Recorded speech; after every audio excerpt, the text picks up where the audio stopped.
Appreciate your patience, ladies and gentlemen. We are back. It looks like the support or sub issue was resolved.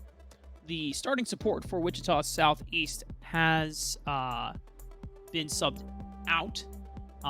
We have a new support coming in, so this will be a slight change in the roster. And whenever this happens, folks, sometimes it can be not necessarily a detriment, but it does shift up things in terms of play style and kind of what the comfort of the team composition can normally be. But I would imagine that any high school or any team would be well prepared in a situation where, you know, if one of the starting players is not able to make it, the substitute should be able to fill in the slot just as well here, Smacks. Yeah, I would definitely imagine so. I mean, just like you mentioned, the voices of the players are a really big deal in a position like this. So we are hoping that the comms still come through and we can see Wichita Southeast at their best. But we're already into this first draft of the series here, Rafa. The finals are underway with some very interesting bans thus far, I might add. The Swain is off the board, and there goes Kindred. So, the funny thing is, I believe coach of Barrington High School was telling us yesterday that Camp That Bush has a bunch of Swain games on his solo queue ladder, but it's not for top lane Swain, because Camp That Bush claims that whenever he gets autofilled bot lane, he just plays Swain, and it's busted. Quotation marks. So I'm truly curious if that is the case. Why the Swain ban came out, because they just looked at OP.GG records and saw, oh my gosh, this guy has like 50x plus games on Swain. We gotta ban it. Yeah, I mean, it's probably worthwhile. I assume the mechanics translate pretty well up to the top lane. But yeah, we're seeing the bans come through across the board. For Wichita, they're actually taking away multiple of these brawl skirmish style mages. The Rumble and the Silas are also now off the board. Barrington sticking with their marksman bans, the Kindred and the Tristana Argon. So is the Morgana. So heavily attacking that jungle pool. Looks like we might be seeing a first pick Lee Sin, switching it up a little bit. But yeah, we have some flex pick opportunities over there.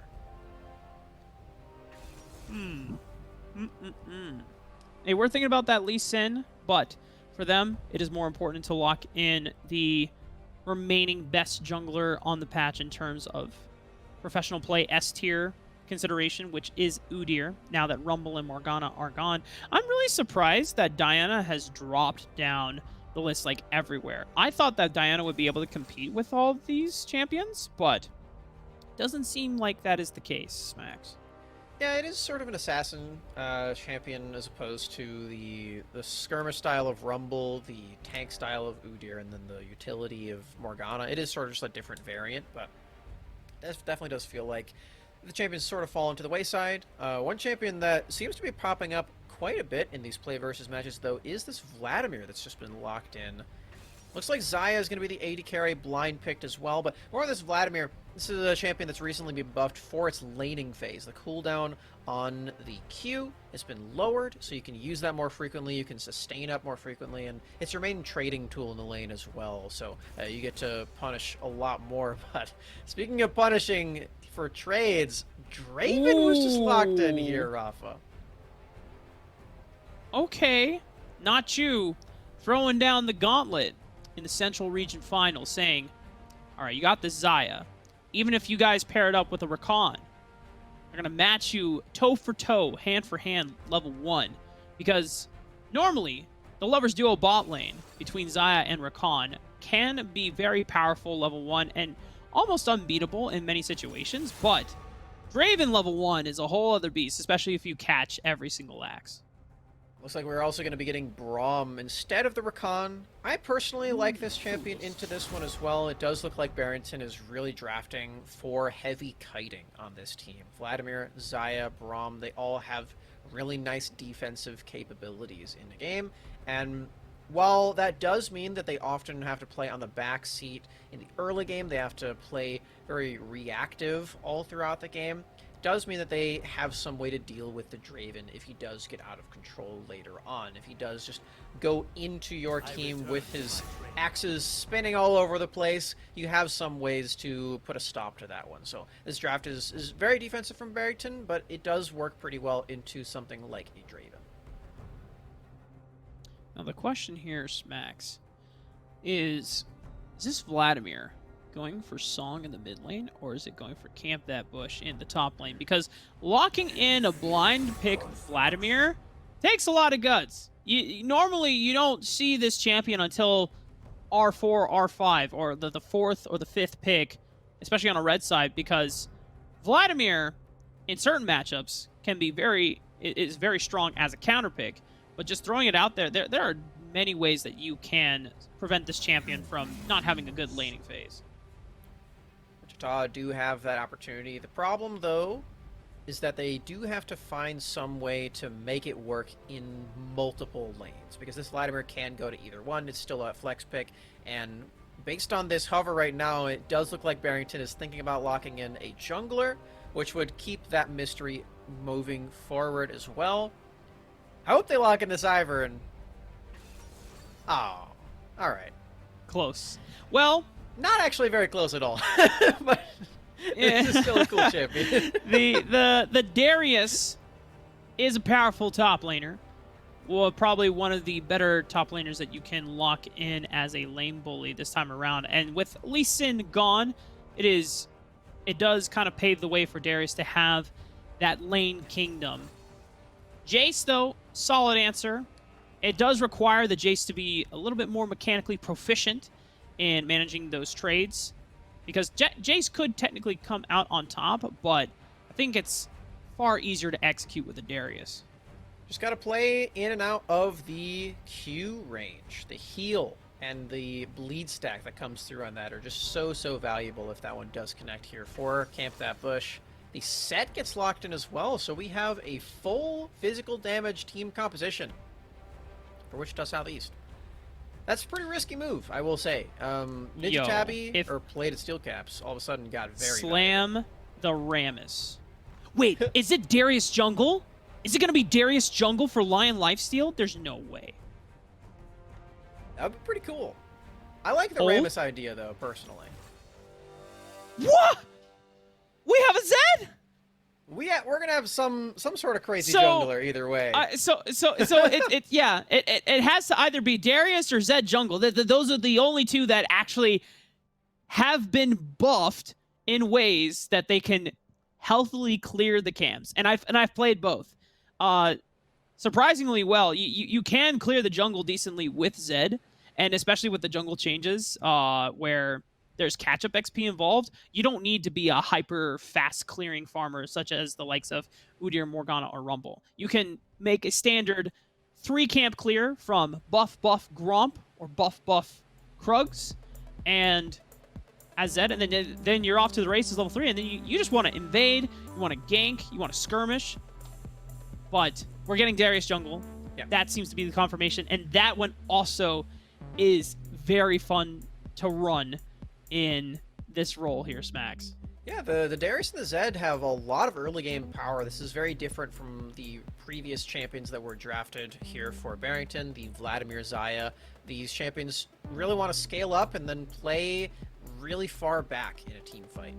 Couldn't be more the opposite for Darius and Zed, who really want to just go in and try to kill as many people as possible with all of their early game damage. And I'm excited for how this team fights are actually going to go. With all of that being said, the problem that I really see just coming out of this draft alone, Rafa, is that if this game does go late, Wichita don't have any magic damage. They have this Udyr who can go for Lichbane, I guess. Like that's sort of the only option that you really have for that, but that's not going to be as sustainable as something like a Vladimir on the opposition side. So things like Zhonya's Hourglass, Plated Steel Caps, even like Frozen Heart as well, suddenly rise in stock so tremendously high.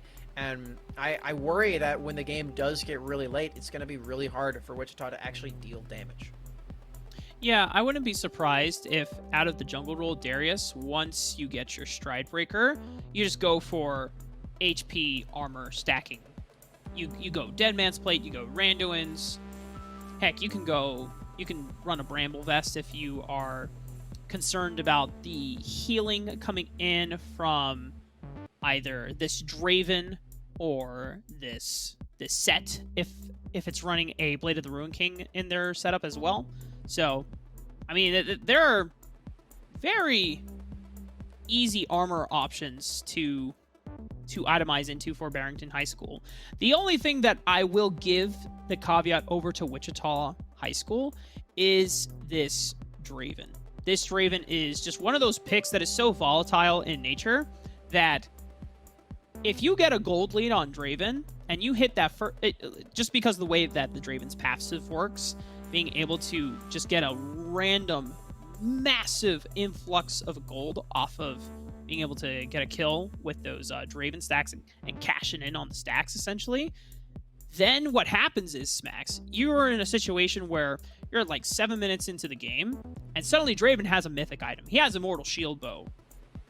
And then not only he's throwing out axes that are doing like thirds of your HP bar with every auto, but they're also healing him back. So Yeah.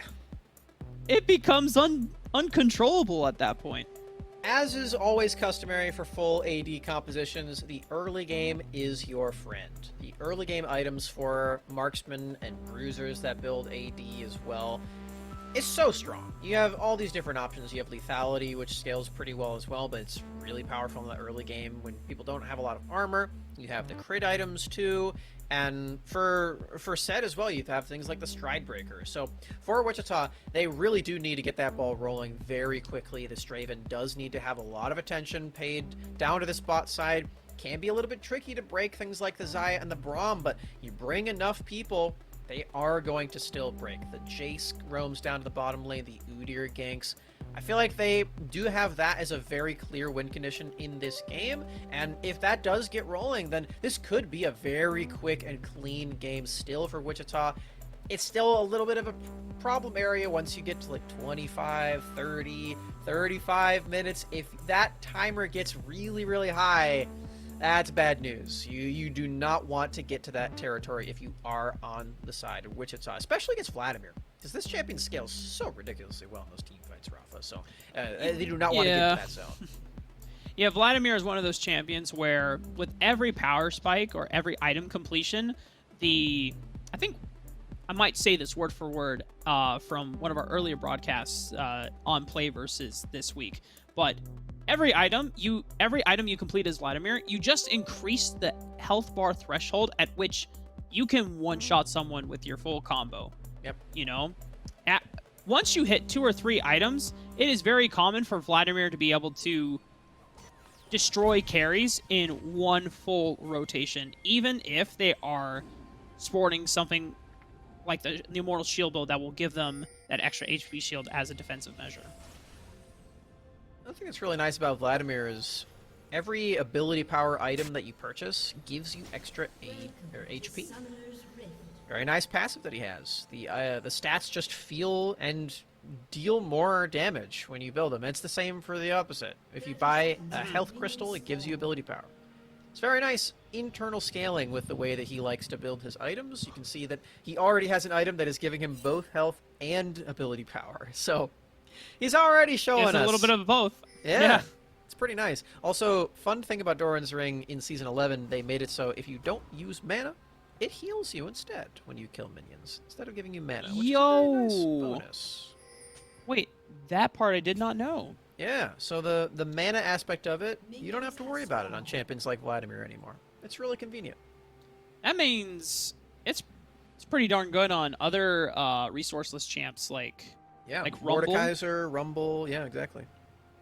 Very convenient. Kennen too. Yeah, Kennen too as well. Damn. That's a nice touch. Yeah. And a collie too. Wow. It's just you know what now? You can run it on things like AP Rengar and AP Lee Sin. Okay, you're getting a little crazy with this right now. We're gonna reel it back. We're reeling it back. No AP Rengar talk on my stream.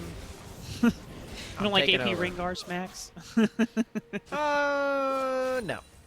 Moving on. this Understandable. bottom lane. We're seeing that we had a leash come through from Tennyson Park. They helped out Lion Lifesteal with the camp clear, just to try to make sure that Darius can attempt to keep pace with Udyr. It's going to be really tricky to do, but that leash does mean that they get to their red quadrants at about the same time. Looks like it's going to happen. And the bleed, dealing way more damage to the jungle camps, is going to feel really good. As you can see, that wolf died very quickly. It's a good ward, though, from Koi Trin. Going to be tracking, or helping track Lion Lifesteal. Gives vision of the fact that Lion Lifesteal is currently eating some chicken nuggets right now off those birds. Yum, yum, yum. I had some chicken today for lunch. Popcorn chicken. Nice. Pop it in the oven. It was delicious. Bot lane, though, we're seeing some trades, yeah. The feathers, if you get a little too close, then you will get snared up, dealt about 200 damage in that early game. They're both level 2, so that just goes to show you how deadly those feathers can be there. So, Nachi going to have to be a little bit more careful with his pushes on Draven. You can already see that he's got a pretty big CS lead down there, though. It's to be expected. The skill of Draven is relatively unmatched in that early game, as long as you're catching those axes, finding some trade auto attacks, and keeping them in the air so you can get more gold. And not getting CC'd. Yeah. Ignite comes out from Song. He knew that Koi Trin was about to go for an all-in of his own, so popping the Ignite threatens Koi's ability to go any further, but check this out. Jenny Kim making the gank. Flash comes out from the Thresh to make sure that Udyr can get in with the run stub. Job done. Bear slap in its first blood over for Wichita Southeast. Even Nacho on the Draven cashing in. Got the cash out for Draven on top of it all. That is a gigantic goal. Look at that. Before 4 minutes, well above 1,000. That's just how much money you can earn by ganking Draven. This is the early game win condition that we wanted to see from Wichita, Rafa. They're pulling it off. That's beautiful right there. That's perfectly done with the Thresh engage. We get to see it again. Dark Passage into Flash forward for the play. Stun still comes out, and textbook stuff. Yeah. Rafa, did you know that Dark Passage is a good ability? You know, you may have mentioned it once or twice during during our play versus cast. I could be wrong, though. I do talk about this a lot.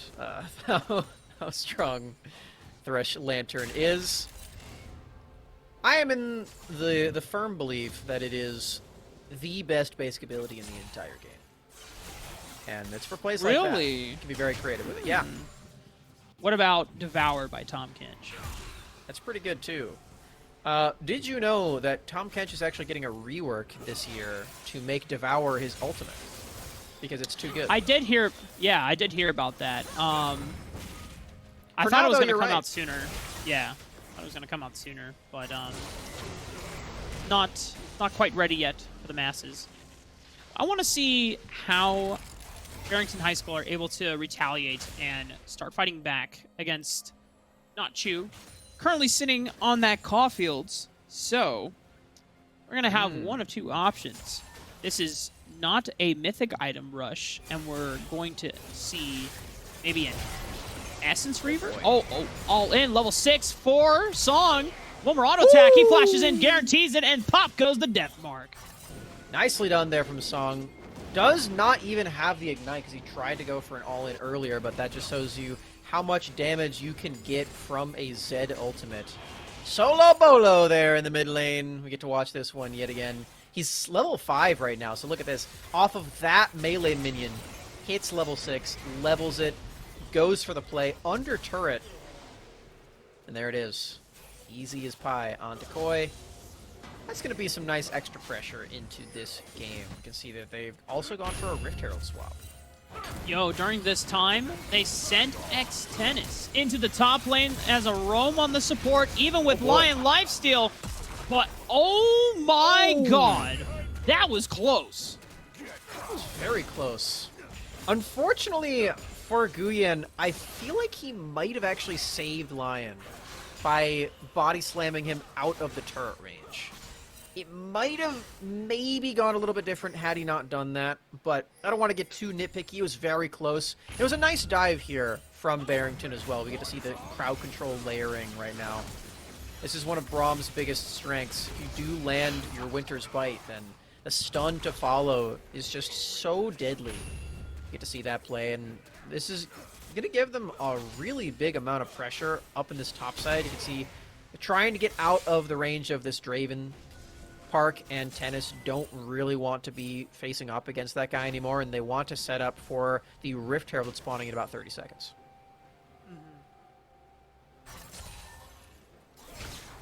Barrington High making moves on the map. They haven't made one directly at Nachu, though, so that is where I'm starting to hold my breath as that sentence lands. Camp That Bush actually was sent into the bottom side of the map. We had another solo bolo in mid lane. Oh. Uh-oh. This time the Ignite was up from Song, so it's even easier this time around. Doesn't need the flash, has Deathmark. You can see that he used both of those abilities. This Zed is going to be a problem later on. Whoa!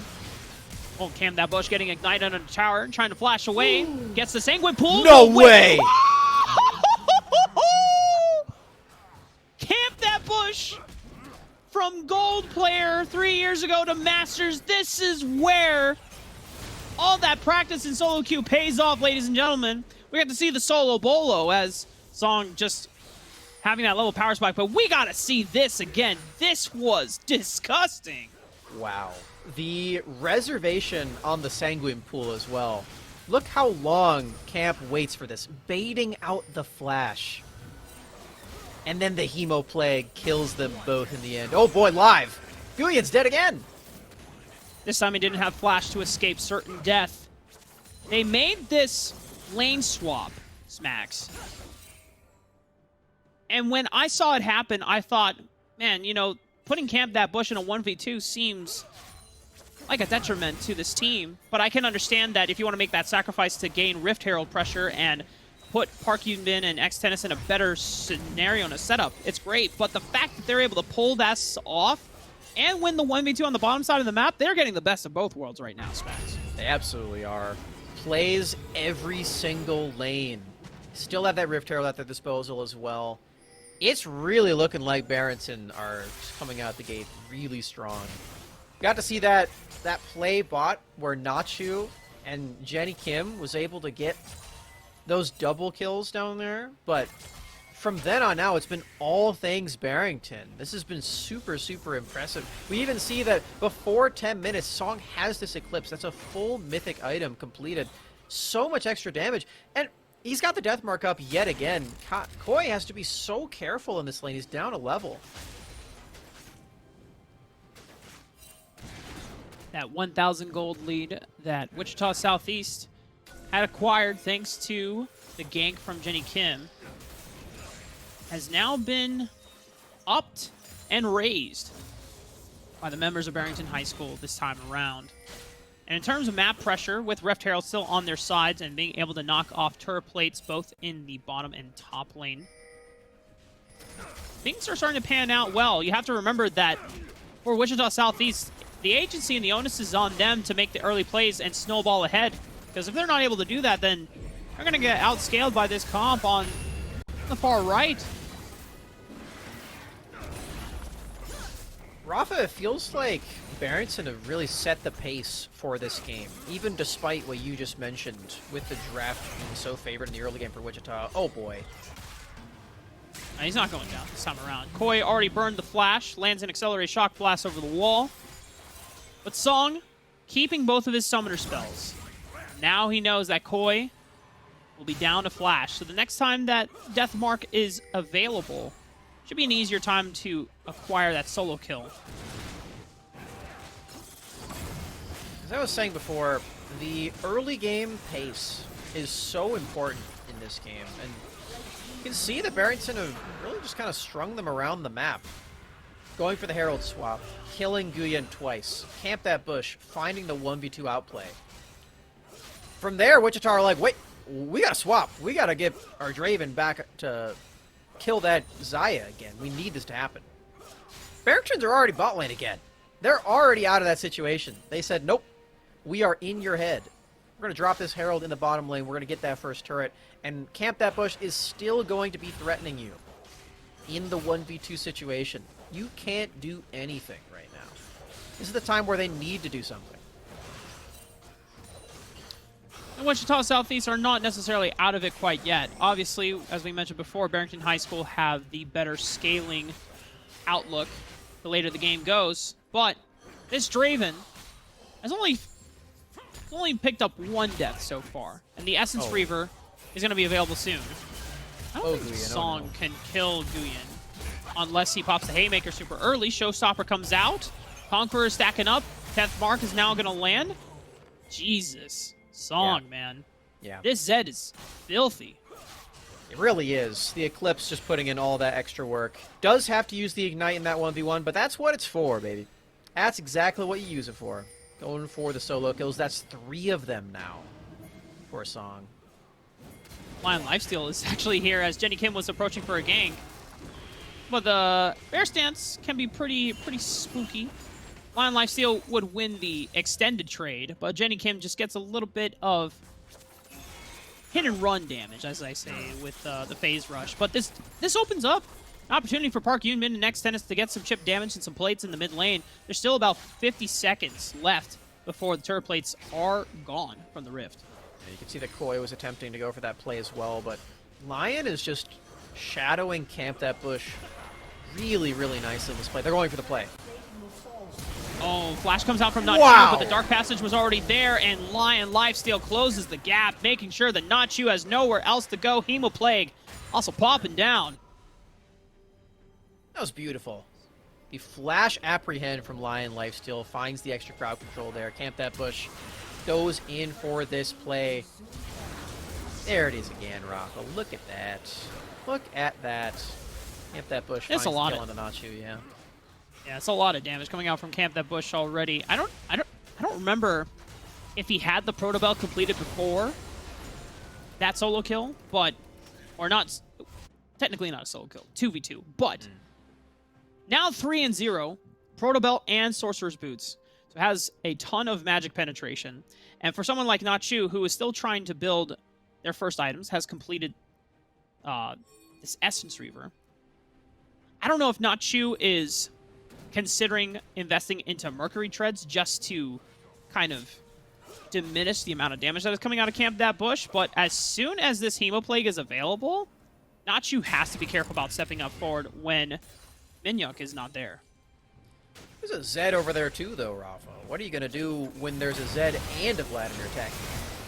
Koi is learning that that's a problem right now, the hard way. Yeah. About to say, remember that Koi did not have Flash after the last time Song made an attempt diving onto the mid lane. No. Jenny Kim trying to defend this turret, but it's already too late. 4 members on 1. You don't win that one by yourself. And no one from Wichita Southeast is in position to defend against this 4-man strong siege core. They just take 2 mid lane turrets, just like that. Lead keeps growing there for Barrington, Rafa. This is a huge one, though. The inner turret mid lane at 15 minutes is unprecedented in a game like this, where they were down 2-0. The kill's going over to Draven.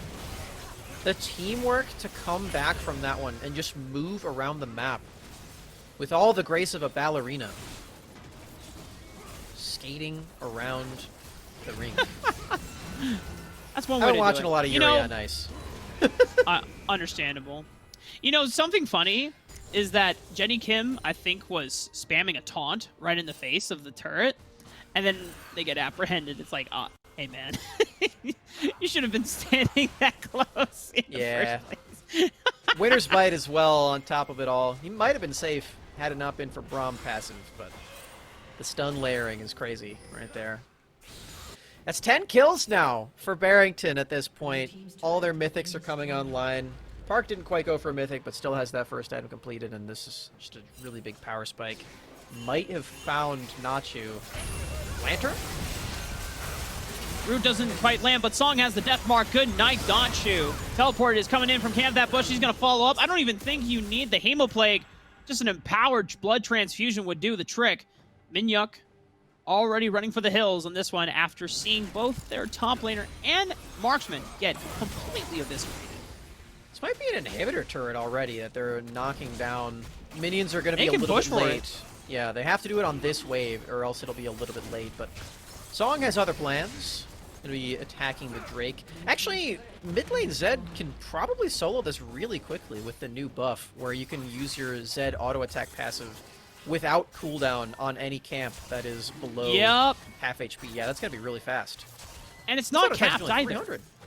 Yeah, it's not capped. No cap? What? Yeah. Yes, no cap. Uh-oh. Mark Yunvin trying to get a recall off, but the whirling death from Nachu stops the recall, as both he and X-Tennis will have to walk out to a different position. As did they see them in the bush? Well, Nachu saw them now, so we get to see this one.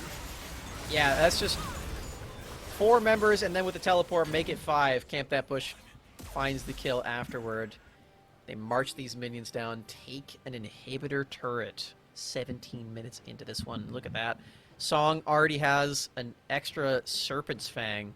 This item is really good in this game, by the way. You get to cut set shield in half. You are dealing like 500 damage with just that passive alone. Oh, and as our observers revealed, Guyon did spot out Xayah. Now, it didn't reveal the entire team, but there potentially could have been a miscommunication or misinformation that, hey, their entire team might be right under you, Nachu. Yeah. So, it's tricky. Just, fortunately, wasn't heads up about it. Does give his life over. But, you know, back to the Serpent's Fang tech, you know, between Set, you're even cutting the healing or the shields on Jenny Kim's Turtle Stance, as well as the Dark Passage shield as well. Oh my. boy. Whoa! Is the Hemofleet going to do enough damage? Yeah, no. Okay. There's Holy no way. moly.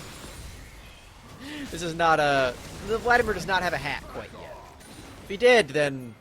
Well, honestly, if he did, then Nachu probably wouldn't have lived to heal in the first place. But still going to have to use both summoner spells right there. Not building defensively at all quite yet. And I don't blame him, honestly. The Lord Dominic's Regards is super essential in a game like this, where you are full AD, that you know the opponents are going to be building some amount of armor eventually. I respect the heads-up play to buy the Last Whisper, but at this point of the game, your options are already dwindling.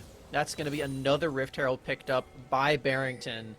Can use that wherever they please. Probably not mid lane, if we're being completely honest. Don't really need it quite yet. They're looking for Baron, though, already on spawn. They can do it. Yeah. I mean, Darius and Zed's improved jungle buffs actually helped them deal with this Baron quite efficiently. And, I mean, who is really going to come to Baron? As you think about in the situation that if... Well, Whirling Death would be the only option, or if Jenny Kim is able to get in there. But Song is going to play goalkeeper, making sure that no one gets a chance to sneak a peek at the Baron before it is eventually slain by Barrington High School. I think at this point, Smax, you can always force objectives, and even if it takes you a long time, if Camp That Bush is literally camping a bush somewhere, and your team walks up, you're just gone. He will play full rotation combo, and then whoever he hits the Electrocute Keystone passive on, good night. He's going hat second item, too. He's got the rods Yes, for it. sir. Yes, sir. Still waiting on the fully completed hat, but like I was saying before, it does provide you a lot of ability power and a lot of health. So really good item on this Vladimir when you are scaling up this tremendously well. Baron minions barreling into the mid lane at this time. I feel like they, on the side of Barrington, probably are realizing right about now that they don't need to have mid priority right now. You can do a lot more with the bot wave, take a lot more structures with the turrets. Exactly what we're seeing. Camp That Bush already ushered the wave on through. And there it goes. Smacks. We have a scout watching these games, actually. Oh, yeah? And, you know, What was the first question that scout said? What cologne are you using, Smash? You don't have to answer that right now. You might have to go and look, as I do want to pay attention to this siege coming out from Barrington High School. They've already unlocked the middle inhibitor, working their way through the bottom inhibitor. There isn't a minion wave anywhere soon on the top side of the map, as there's still a outer turret that is defending the inhibitor turret. But already, 22 minutes in the game, 2 inhibitors fully unlocked. This is going to open up the map completely for Barrington High School. And now, as a family, I imagine that they are going to send a majority of their squad towards this top side and start barreling down the structures. Even have the Drake at their disposal if they want to go for that one too.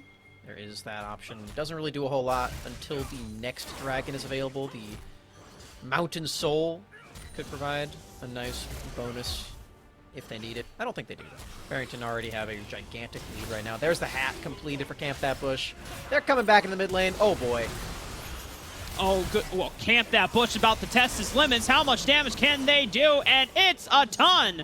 That's all I can say, as Koi will already face his utter demise. And I think Barrington High School are just going to try to end game 1 right here, right now. Recalls are coming in for Jenny Kim and Not You, but it might be a little too late. They even have the Rift Herald on top of it all. It's not going to get a single charge. It's just going to dance in the base. Oh my god, it even gets the charge on to end the game. A dancing Rift Herald as well. 23-minute finish from Barrington High School in game 1. Beautiful. Bravo. What an opener to the series here, Smacks. Yeah, they canceled out the early game snowball of the Draven so well. That was really, really nicely done. They went for the Rift Herald swap. They swapped it on back. I was so impressed by the macro here from Barrington High School. This is really cool to see all of the players on the same page. We got to see so many solo kills as well in the mid lane from Song. My word. This is it, putting in so much work. Just across the board, Barrington looked so nice. Yeah. Song, Camp That Bush, the 2 Masters players on this roster, absolutely incredible to watch. I mean, I think that 1v2 anti-dive alone should go into highlight reels for Camp That Bush when... I don't remember if Camp That Bush is going to be trying to pursue esports. I think Ben Bruce did mention that they'll be looking for collegiate offers come for the fall after he graduates. But I mean, if you want schools to pick you up, that's a clip that you got to save and be like, yo, that's how you start a banger off right there for real. But we're going to get ready for Game 2, ladies and gentlemen, because we know that Wichita Southeast want to get back into the fray and see if they can challenge Barrington High School for Game 3 afterwards. So don't turn off that browser. We'll be right back.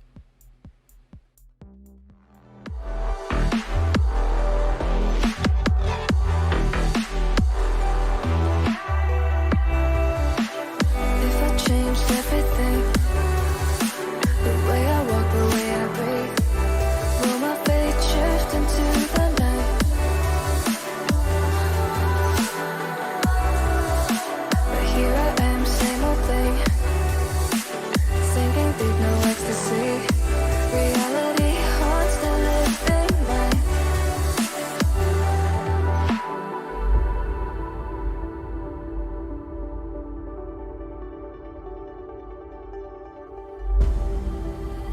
If I saw another day, only to scream into the night. Nothing ever tries to change, even if I want to realize. 'Cause I've been sitting here, same old ways, taking off without the same mistake. Darling, will you go away? It won't be as simple for you.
tries to change, even if I want to realign. 'Cause I've been sitting here, same old ways, taking off without the same mistake. Can I leave it all behind? Follow all the leading signs. When the dark is growing and the light is closing in, tell me where you're going. Won't be a simple voyage.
trust to change, even if I want to realize.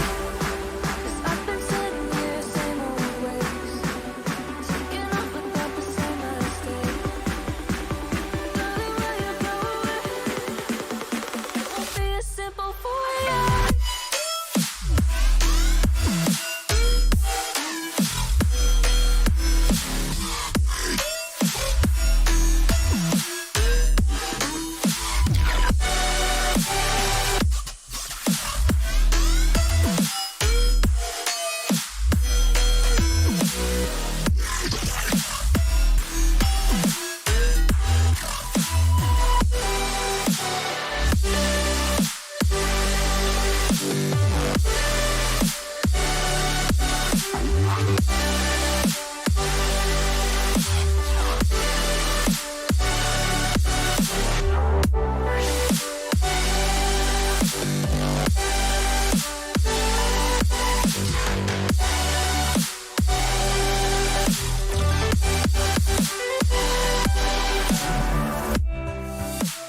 Time won't change anything if I don't know how to breathe.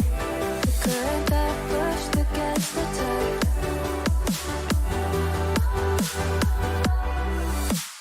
Maybe once, maybe twice. Turned around to save the time. Now I know how to leave the side.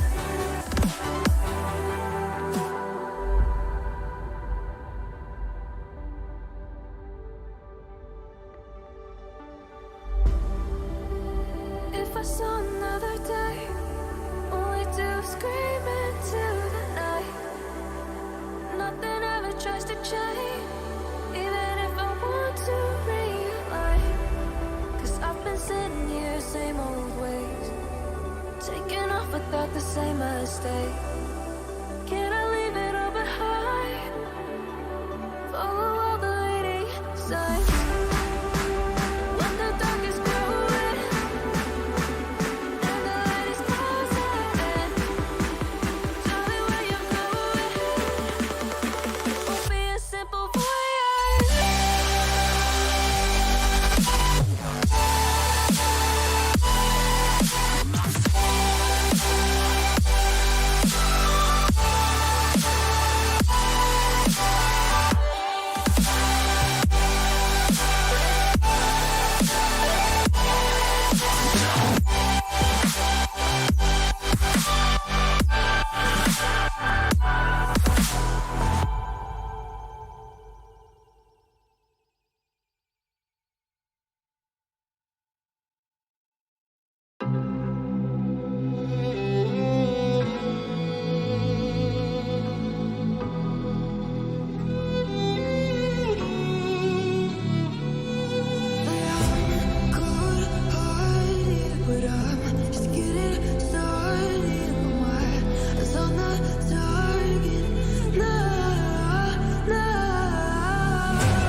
change, even if I want to realize.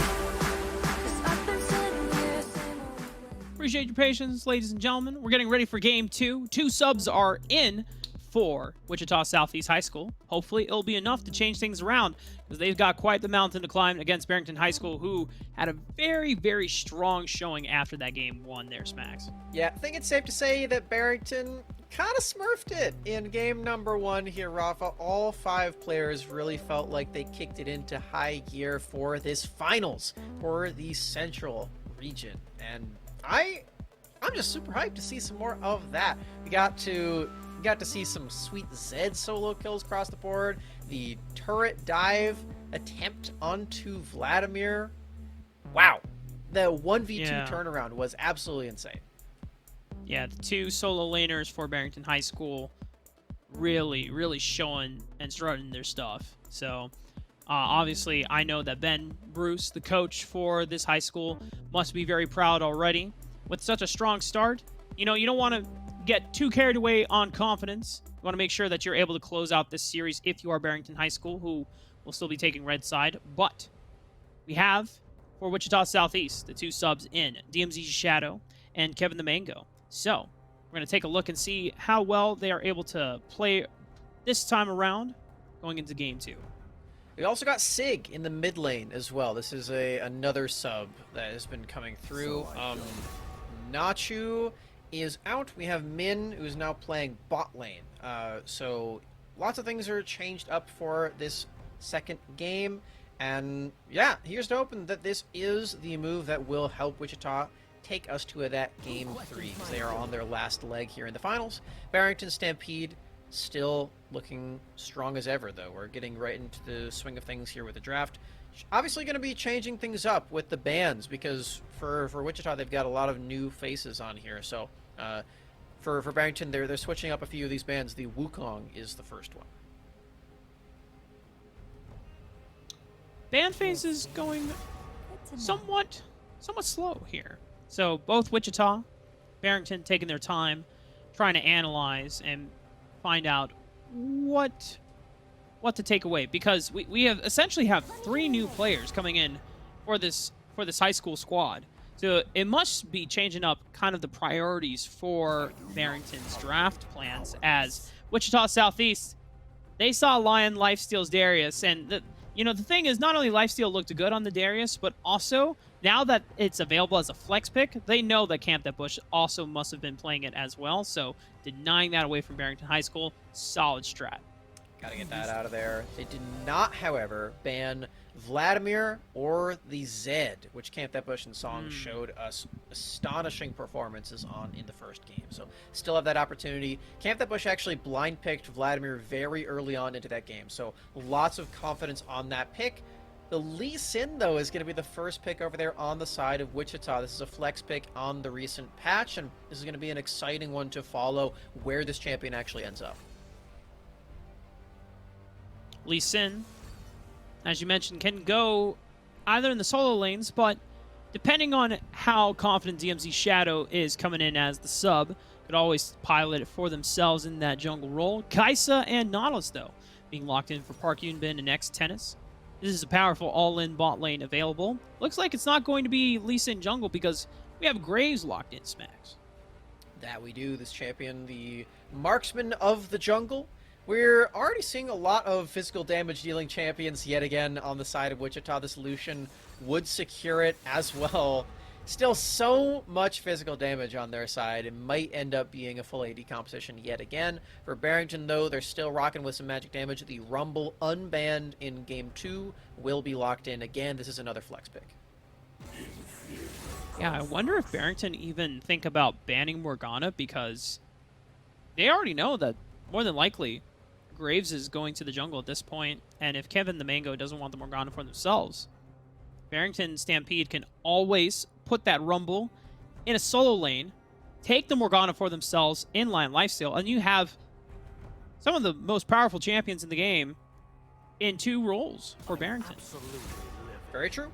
They won't have access to Vladimir, though. That one's been banned away, rightfully so. Camp That Bush had a crazy game on that one. So banning that one away makes a lot of sense. So the things that we do know so far in this game, Rafa, we do know that it is Kai'Sa and Nautilus being the bot lane pair for Park and Tennis. And previously in the first game, we got to see a very defensive side of these two players with the Xayah and the Braum. This time, they're much more keen on going in full force dive with this game, which I'm really excited for. We got to see the rest of the team really put in a lot of work in game one. Now it's time for Park and Tennis to show us what they've got. One more ban left on the table for Wichita Southeast. Do they fear the Zed, or do they think that this Rumble will be piloted by Song?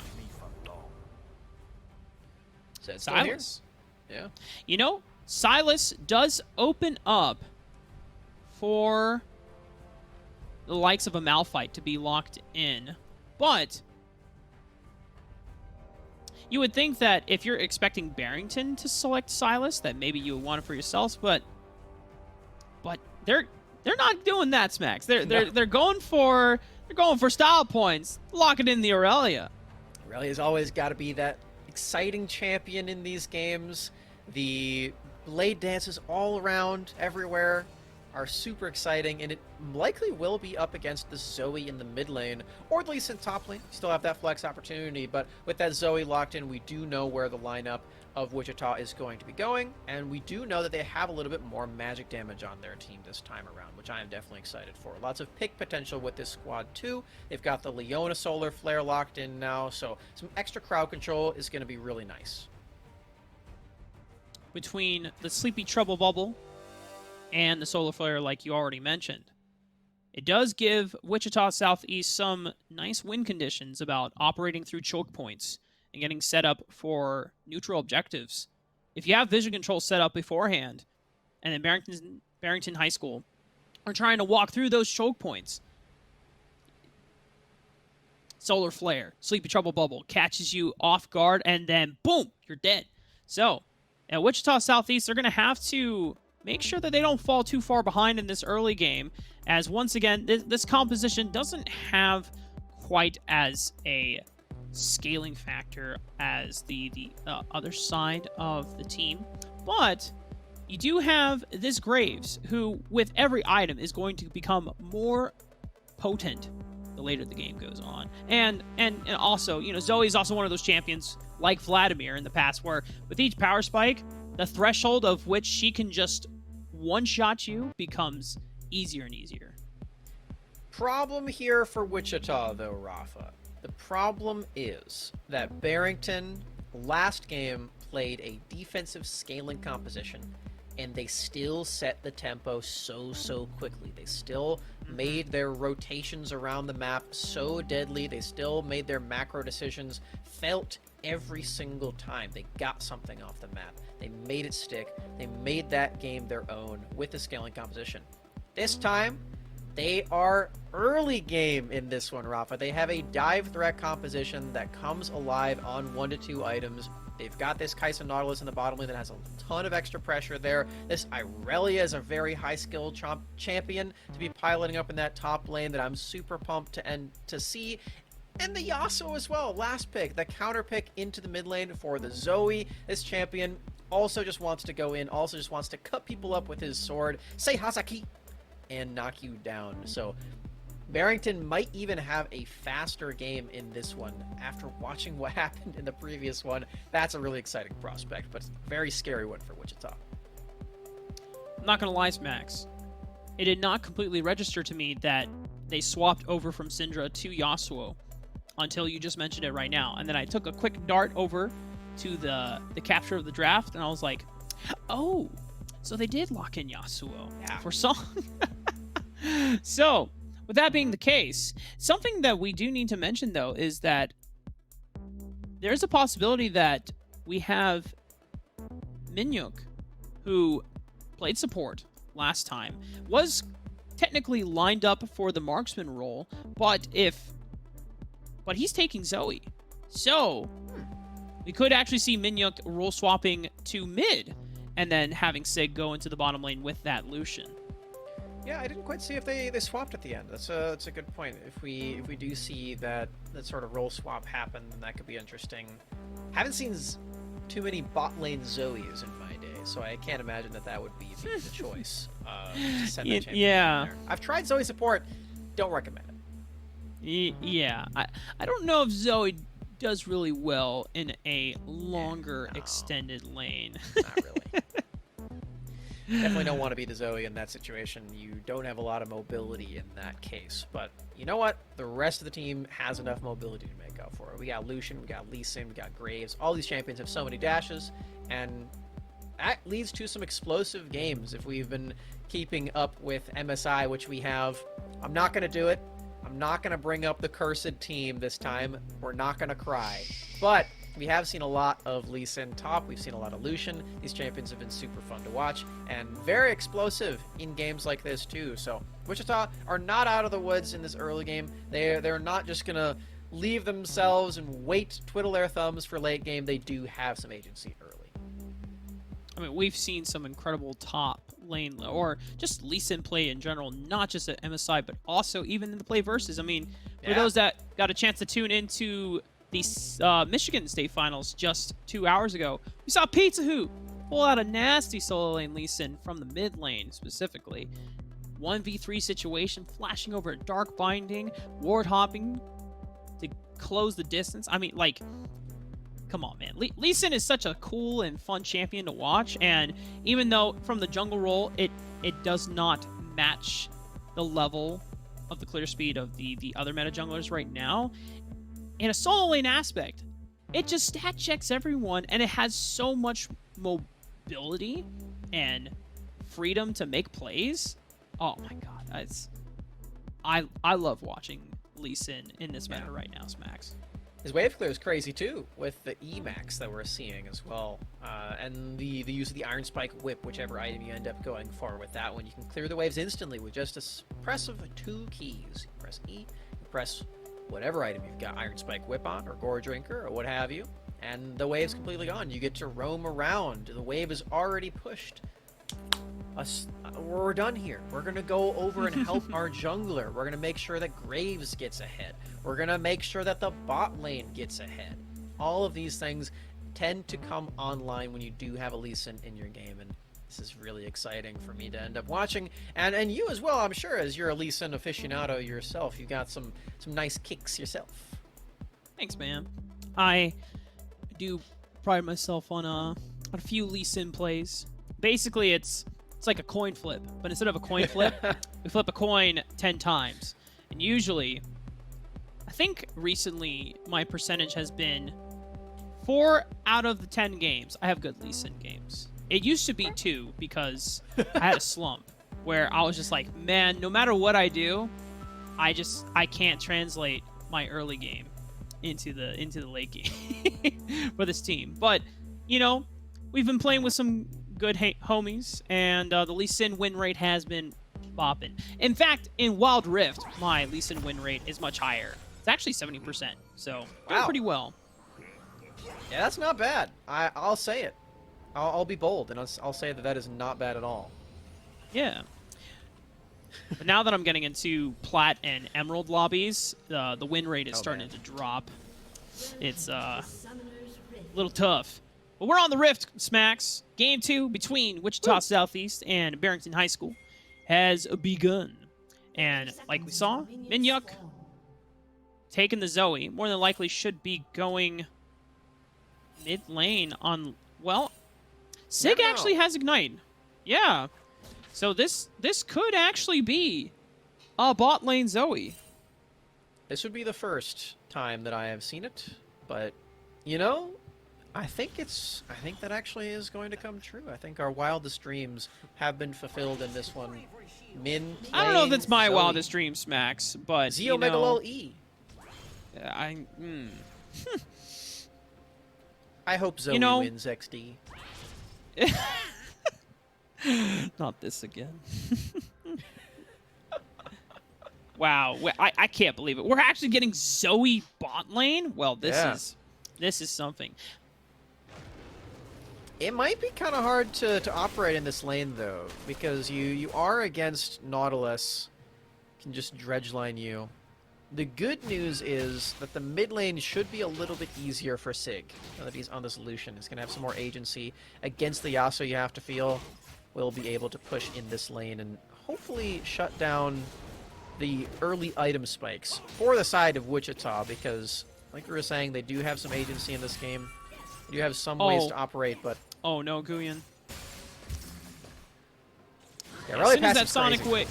Yeah. Uh-oh. Ignite coming out onto Kevin the Mango. X10 is flashing him for the kill. Aftershock does not do enough damage, as Kevin is able to flash away as well. That will take off a lot of minion pressure. Flash in from Camp the Bush. Gonna go under the turret there, and first blood for Camp the Bush.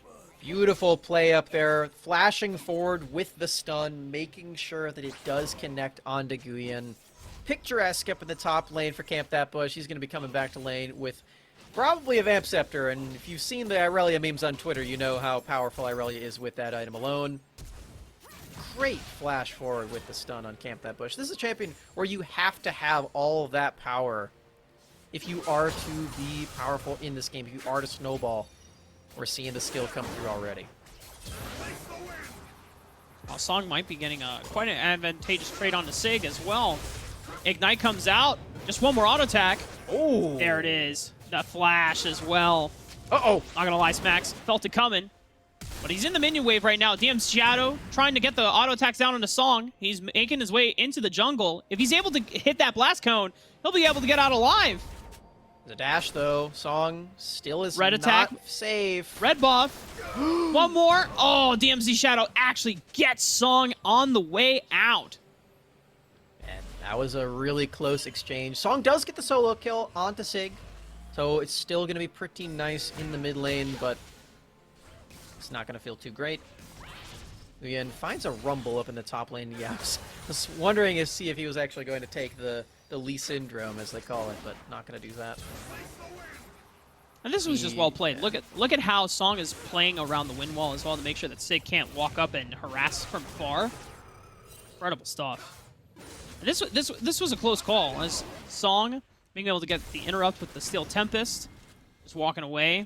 But because DMZ Shadow does have the red buff, he is eventually able to run down Song, even past 2 turrets.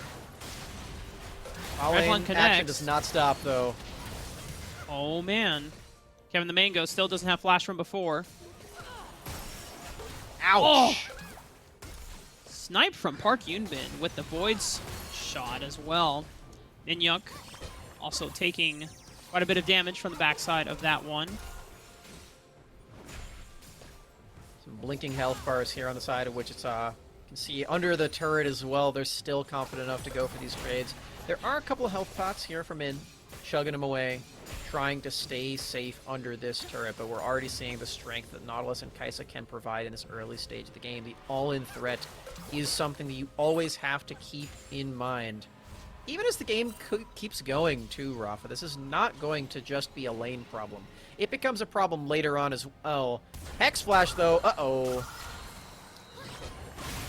Oh, wow. Wait, did Minyuk just have picked up an Everfrost? I know Park Yunbin does pick up the kill on the Kevin the Mango. Unfortunately, there's no way out of that one, but I thought it was kind of interesting that just, man, Zoe things.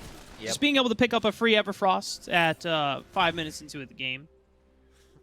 Pretty good. Just get a free root off of killing a minion. Not going to be enough, though, as Kevin the Mango is still really low in this lane. The Hex Flash comes through.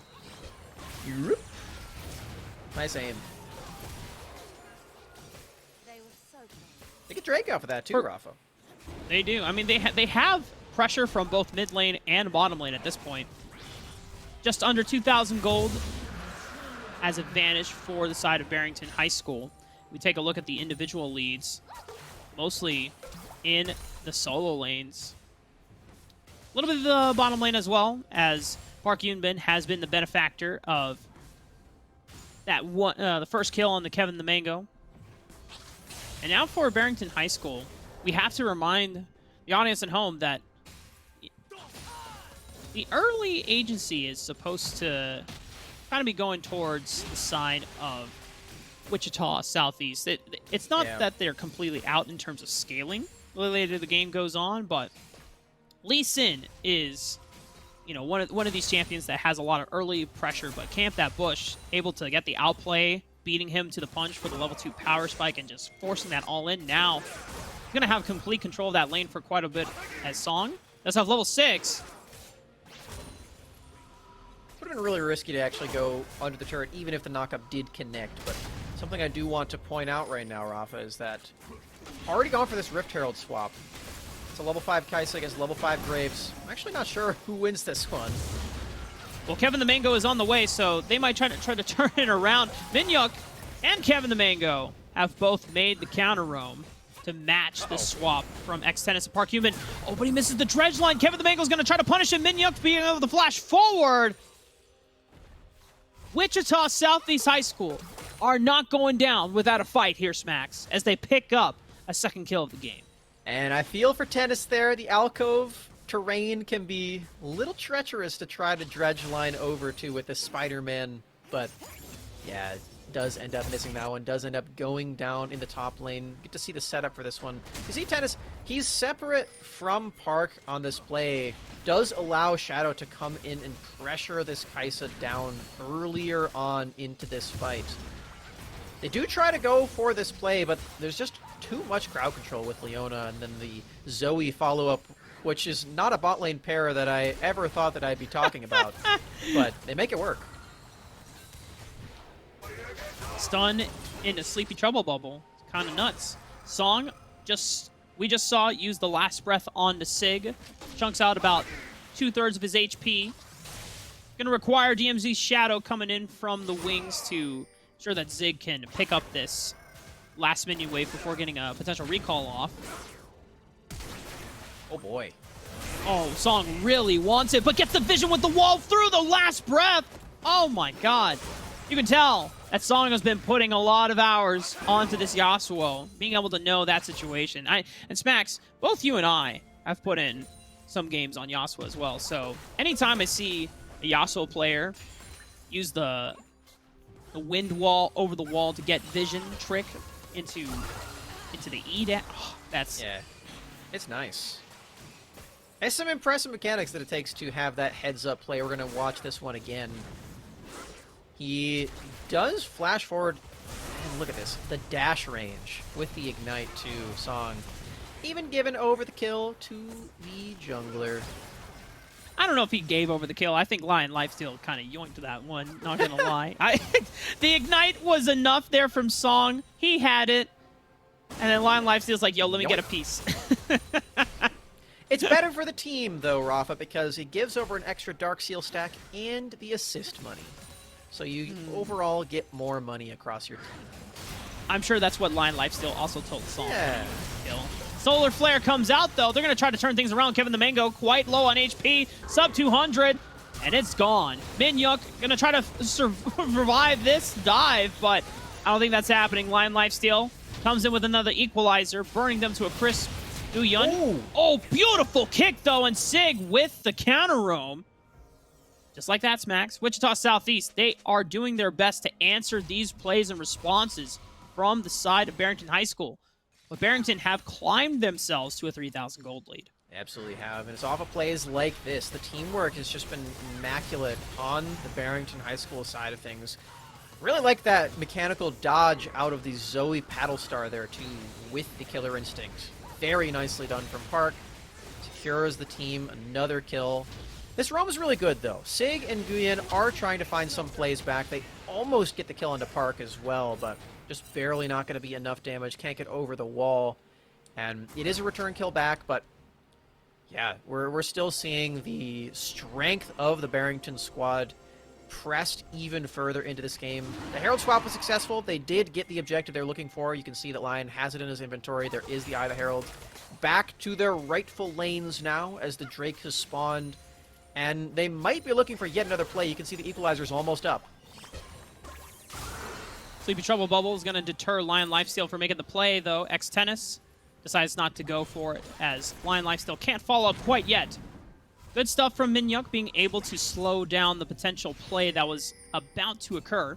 But this dragon has spawned, and I'm pretty sure that this should be Barrington's easily to take. Have to imagine that it will be Rafa. The equalizer's available. Depth charge is almost available.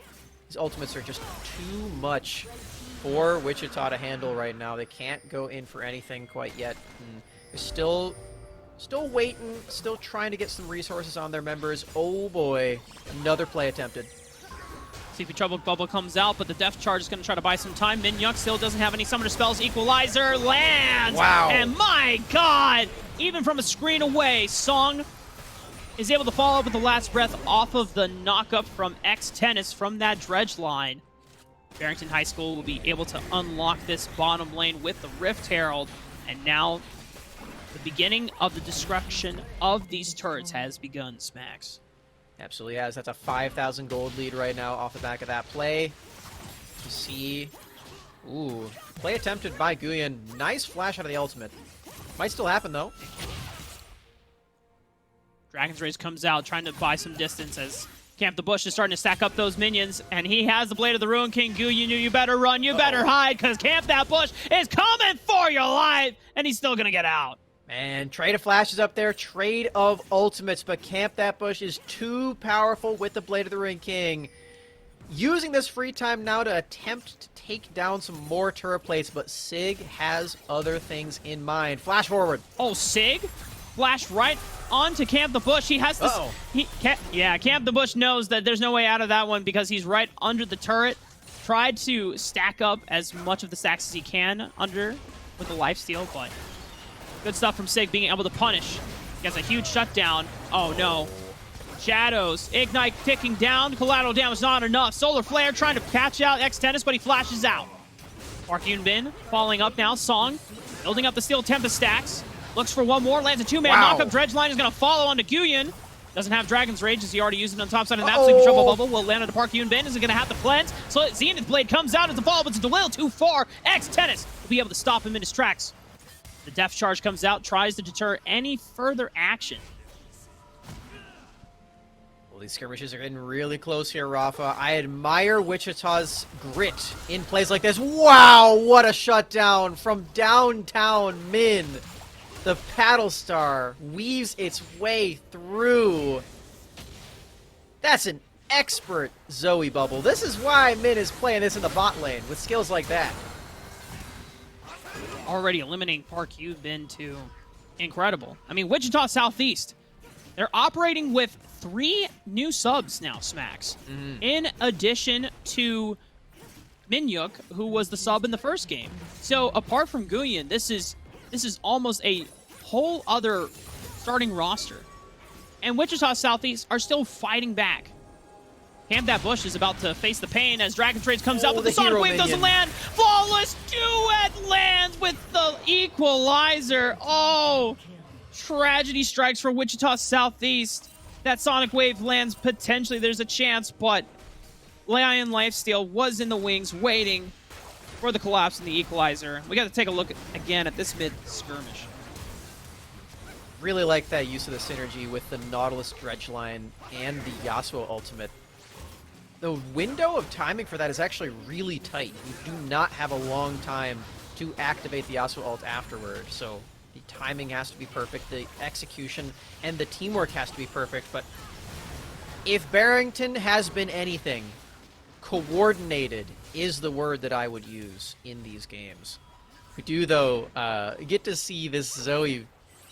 Watch how much damage this does. Boop. I have to remember that Minyuk played support in the first game. Yeah. Now he's doing a pretty darn good job of trying to keep the team in the game through a bottom lane Zoe. I mean, I still can't believe those words just came out of my mouth, Smacks. It's awesome. He's not even down that much CS either. He's been farming pretty well against Kaisa, a traditional marksman, so this is pretty cool. I really like the creativity coming out. We've seen a lot of creativity over the course of the past week here at PlayVS. It's been a phenomenal time here with you, Rafa, but it's continuing forward, Thanks, which is our popping off with this Zoe. They're still down pretty heavily, though. I don't want to undersell the way that Barrington are playing, and it's going to continue. Good night, Minyuk. Been playing pretty well on the Zoe, but one of the caveats of Zoe is you don't have any real mobility outside of summoner spells. Oh, You can't man. put Jesus. Yeah, it's Irelia That's a for lot you, of damage. Rafa. Guyan goes in, Dragon's Rage, Lion Lifesteal goes out, but they re-engage with the last breath. Good night, Kevin Mango.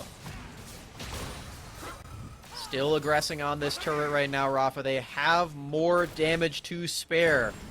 Minions are going to be barreling on in. They can transition this over into a Drake instead. Camp That Bush has already accomplished the siege goals in the top lane. It's exactly what they're going to be doing. Going to be taking over the dragon. You have to imagine, but we're going to take a look at this play first. Tennis, another perfect dredge line in this game. This Nautilus has been super, super nice. Also, Braum last game as well. This is a very different play style. I have to admire Tennis. We've been talking a lot about Camp That Bush. I mean, did you just see that play? You can't blame us. But Tennis has been popping off as well. It's very true, Smacks. So far in this game, it has really been quite the Camp the Bush show. But you know who's also been doing really well? It's that man on your screen right there in the bottom right. It's Lion Lifesteal. On this Rumble, look at how many stacks they have. 15 on the BM book. The Medjai Soul Stealer. This dude is just acquiring ability power with every fight, every skirmish. Song There we go. in a 1v2, taking already a lot of damage out of Sig. If he can find the last Steel Tempest and find the last breath, it's going to turn around. Oh, my God! Song! That was disgusting. Oh! And the action doesn't stop here. Smacks Dredge Line into the depth charge, and good night, Minyuk. Park Yunbin facing with Kevin the Mango, trying to engage and turn something around. A teleport is coming in, I believe, from Gyu Yun. What a This dodge. is Sonic Wave, though. Oh, and he look! Park Yunbin is already back in with the Killer's Instinct. They're just running them down. You gotta it's feel for brutal. Wichita Southeast. This is a very brutal game. Suddenly, Smacks, the gold lead went from 7,000 to 14,000 in favor of Barrington High School. Literally doubling right now as Guyen might be looking for a play. He might be dead as well, though. Nice kick. Well, yeah. That was He almost a lives. strike. Almost a strike. Bowling through 3 people. Park Yunbin almost going down thanks to that Dragon's Rage. Wait, DMC Shadow. Oh, it doesn't have collateral damage. Oh, man. Unlucky. An unlucky Dredge Line. Oh, my goodness. Well. Yeah. Smacks. This is devastation across the rift right now. Sig, you gotta run. You gotta dash out. Tennis might be dead. You know what? Wichita Southeast are still fighting tooth and nail. Despite being down 14,000 gold, they're finding opportunities to get kills back, to get some gold influxes back in their pocket. Shutdowns are available on a majority of the members, 200, 700, 550, 400, from top or bottom to top, I should say. So if Barrington High School don't close out the game efficiently, it's a very, very, very small chance, I will admit. But, Ooh. you know, it could be potential Sig doing a lot of damage to Park Yunbin already. Flashing forward, look at that! That's one. Very nice. Solo kill there from Sig. The Lucian mechanics are here, Rafa. We are seeing some signs of life in this one from Wichita. They are down heavily in this game, but still trying to find plays. They might find Camp That Bush, but I don't want to count them out, honestly. Oh, well, Camp That Bush. Can you fight a Wait. 1v4? Oh, my. Oh, that's one. Wait. Flawless Duet. Wait. That's two. Flawless Whoa. Duet. Okay. Oh, my God. In a 1v5, he still manages to take down 2 with him to the grave. Almost Holy 3. crap. That was almost a triple kill in a 1v5. That's what I was talking about, Rafa. You cannot count out Camp That Bush. You have to hold your breath in situations like that. We saw game 1. We were there. Let's watch it again. Roll back the tape here, producers. I mean, considering that Wichita Southeast did almost everything right in that as well. I think the only thing that would have helped is if DMC Shadow had a smoke screen, it would have prevented potentially a casualty or two in that skirmish. But my God, just Yeah. I mean, three-item Aurelia does get to do that when you pilot it well.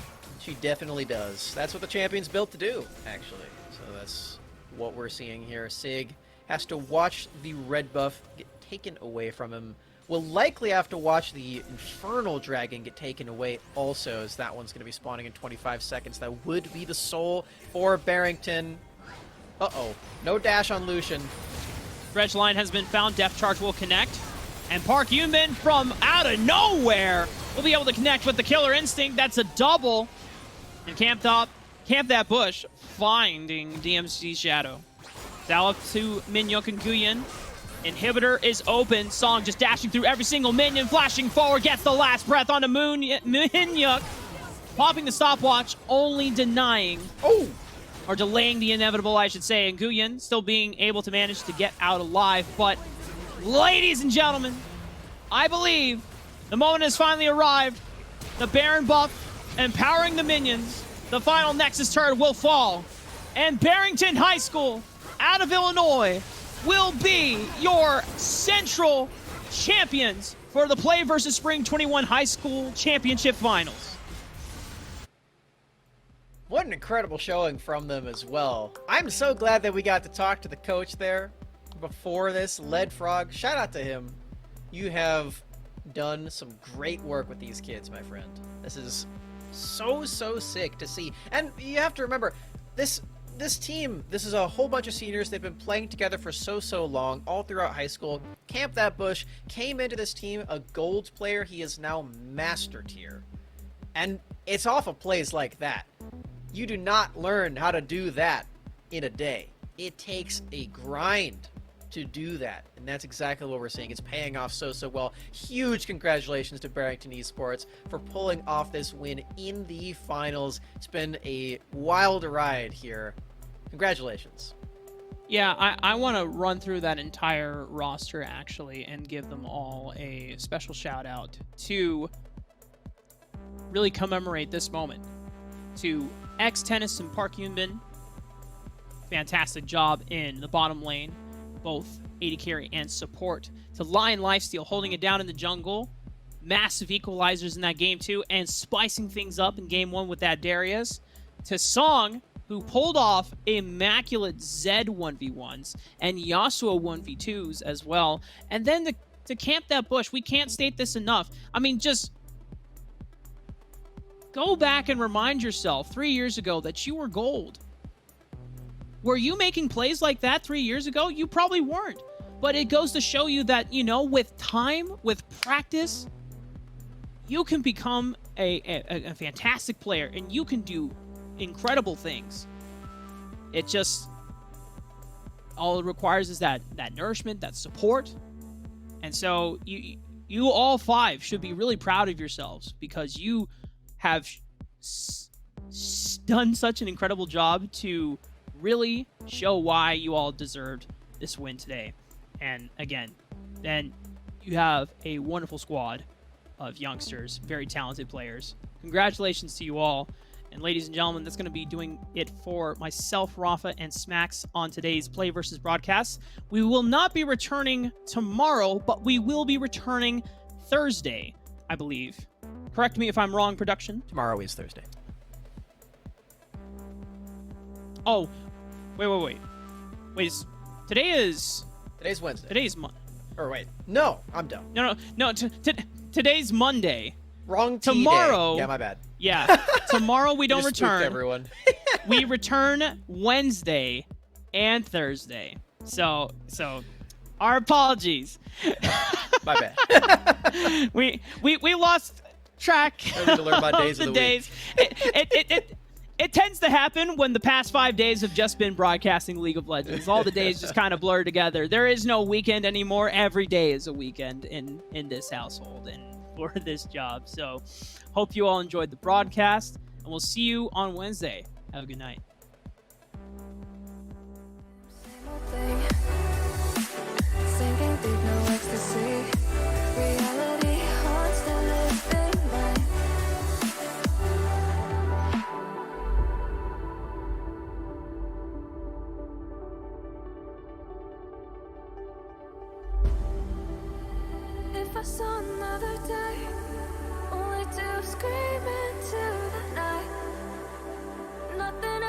trust to change, even if I want to.